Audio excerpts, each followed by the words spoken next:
In May 1994, a high school student's life came to an abrupt end when she was brutally murdered at her home. It has received a lot of media coverage throughout the years, and the hunt for her killer is still on.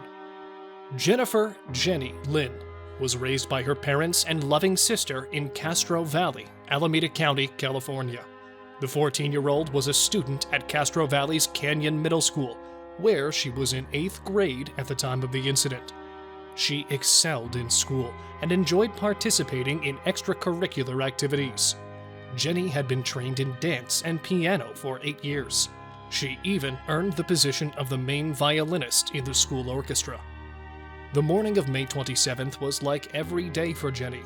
Around 7:45 a.m., her father, John, dropped her off at school before leaving for work. At 5 p.m., Jenny arrived back home by herself. But when John returned home, he couldn't find his daughter.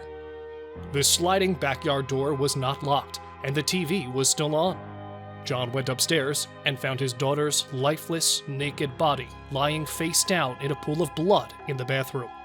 Jenny had been fatally stabbed. The police discovered that Jenny spoke to a friend on the phone at around 5:15 p.m. and was possibly slain shortly after. The robbery was ruled out as a motive because nothing appeared to be missing from the home.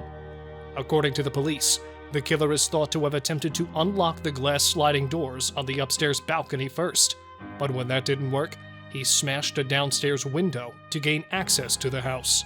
The police discovered footprints, but that wasn't enough to find the killer's intentions behind the heinous crime. The investigators suspected that the invader had asked Jenny to strip off and was going to abuse her sexually, but something scared him off.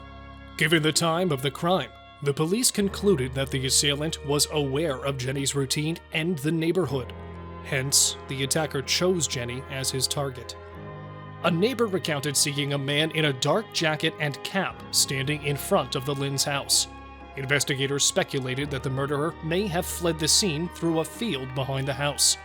Jenny's family did all possible to maintain her case in the public eye throughout that time, in the hopes that the murderer would be found.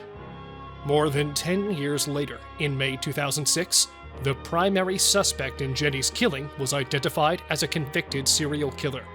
At the time of the announcement, Sebastian Alexander Shaw was imprisoned in Oregon for 3 murders and rape.